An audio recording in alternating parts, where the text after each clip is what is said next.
The observation deck of the Celestial Harmony offered a panoramic view of the Andromeda Gateway, where ships from 1,000 worlds converged in delicate diplomatic ballet.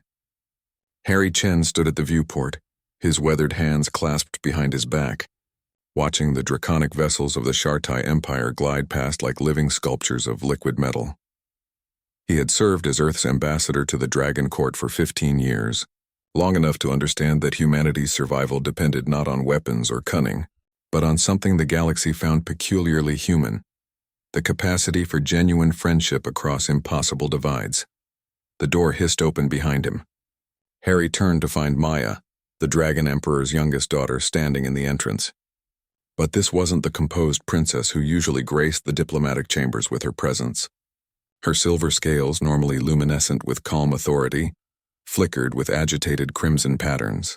Her triple-lidded eyes, each capable of perceiving different spectrums of light, fixed on Harry with an intensity that made his human instincts scream danger. "Ambassador." Maya's voice resonated with harmonics that human ears weren't designed to fully process. "They harm my mother." Harry's diplomatic training evaporated. "What? Who?" "The Vrex Consortium." Maya's claws extended involuntarily, scoring marks in the bulkhead. "They've deployed neural disruptors in the Imperial Palace. Mother cannot access the ancestral network. She's dying, Harry. My mother is dying. And they're smiling in the negotiation chambers."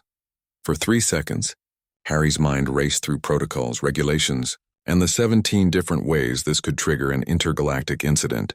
Then he thought of Empress Kirishel, who had once spent 6 hours teaching him the proper pronunciation of her name, because she said friendship required being truly known, who had shown him holographic images of Maya as a hatchling, playing in quantum gardens that existed in 7 dimensions simultaneously. "What do you need?" Harry asked simply. Maya's scales shifted from agitated crimson to shocked pale blue. "You're human. Your species barely survived first contact 30 years ago. The Vrex have weapons that could sterilize your homeworld in minutes.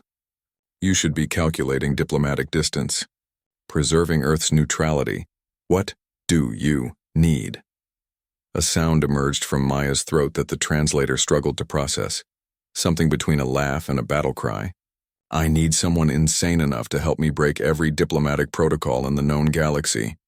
My battle protocols activated the moment I learned of the attack, but I cannot move against the Vrex alone. The Empire's hands are tied by the Treaty of Eternal Peace, but a human ambassador and a dragon princess acting as private citizens." Harry was already moving toward the weapons locker. "The treaty has a clause about personal grievances. If we frame this correctly, it's not an act of war, it's family protecting family. You would risk your world for my mother?" Maya's voice carried genuine confusion. "Humans barely know us. We've shared trade and words, nothing more." Harry pulled on a combat exosuit, his fingers moving with muscle memory from his military days before diplomacy. "Your mother saved my daughter. I don't understand. I have no record of—" 5 years ago, the medical transport carrying supplies for Earth's colony on Kepler 442b was caught in a gravitational anomaly. Your mother diverted an entire Imperial supply convoy to rescue them. She said," Harry's voice caught, "she said that any civilization worth knowing protects the young of all species. My daughter was on that transport. She's alive because your mother acted." Maya's scales blazed brilliant gold, the color of recognition, of connection understood. "I did not know. Your mother never mentioned it because she didn't think it needed mentioning."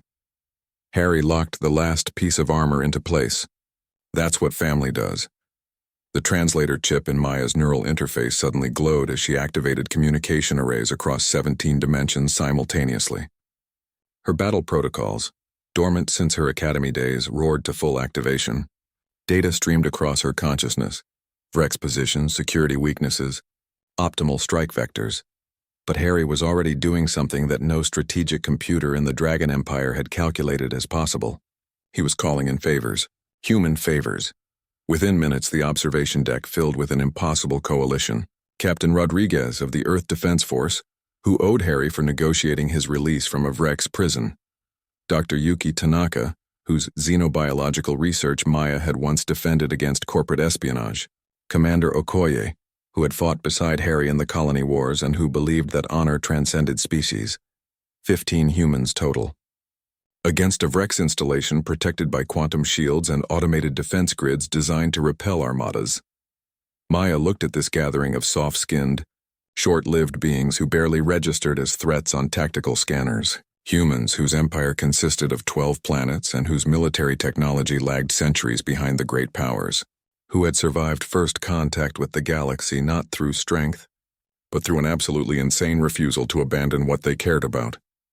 This is suicide, Maya said, but her combat protocols were already integrating human tactics into her strategic matrix. Chaotic, unpredictable, impossibly brave tactics that no logical combat AI would ever consider.